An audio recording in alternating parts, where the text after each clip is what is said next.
Travailler pour Brad Pitt, c'était l'occasion d'une vie. Pour Jérôme, prénom modifié, majordome formé depuis son plus jeune âge à travailler dans les grandes maisons, l'arrivée au domaine de Miraval sonnait comme l'accomplissement ultime. Un château provençal somptueux, des vignes à perte de vue, un studio d'enregistrement dernier cri. Tout semblait réuni pour une expérience inoubliable.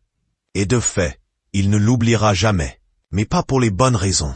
Quand j'ai commencé, je vivais un rêve éveillé, se souvient-il. Quelques mois plus tard, le rêve se transforme en cauchemar. J'arrivais avec la boule au ventre, mais je m'accrochais car c'était le job de mes rêves. Au bout de quelques mois, ma mère m'a supplié de quitter Miraval car j'étais en dépression et j'avais pris 15 kilos. Je suis parti à contre-cœur, détruit. Comme lui, plusieurs anciens salariés, interrogés par l'informé, dénoncent des conditions de travail difficiles, marquées par une pression constante et un climat de peur. Le nom qui revient dans tous les témoignages, Roland Venturini, directeur général du domaine, responsable de tout, sauf du studio et du vignoble. Les accusations sont nombreuses. Brutalité verbale, exigence absurde, management autoritaire. Le personnel d'entretien, en particulier, en prend plein la tête. Il a des accès de colère, il est grossier, et il s'emporte pour des détails, comme un torchon à côté du four, confie une ex-employée. Un autre se rappelle s'être fait hurler dessus pour un paquet de chips oublié sur un buffet. Le tableau se précise. Changement de planning à la dernière minute, amplitude horaire excessive, pression constante.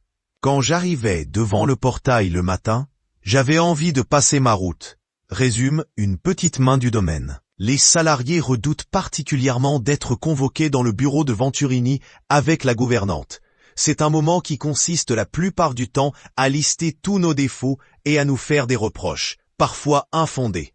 Certains disent en être sortis en larmes, d'autres ont fini par craquer. Face à ces accusations, Roland Venturini se défend. Il conteste toute forme d'irrespect et évoque plutôt un niveau d'exigence élevé pour maintenir un service 5 étoiles. Si on veut un établissement à la hauteur des investissements réalisés, il faut que les salariés partagent cette vision. Il reconnaît un turnover important, mais l'explique par le secteur et parce que certains ne sont pas prêts à assumer les responsabilités. Mais pour les anciens employés, le problème va bien au-delà de la rigueur professionnelle. Certains affirment même avoir songé à écrire directement à l'ex-compagnon d'Angelina Jolie pour dénoncer les conditions de travail. Ils assurent que l'acteur n'est pas au courant de ce qui se passe quand il n'est pas là.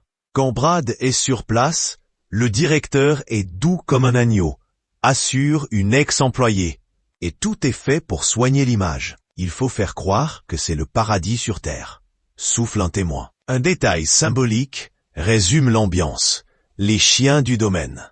Quand Brad ou des invités sont là, ils sont en liberté dans le parc. Sinon, ils sont enfermés au chenil, notamment une chienne croisée qu'on ne voit jamais. Une façade impeccable pour les stars et un quotidien bien plus rude pour ceux qui la font briller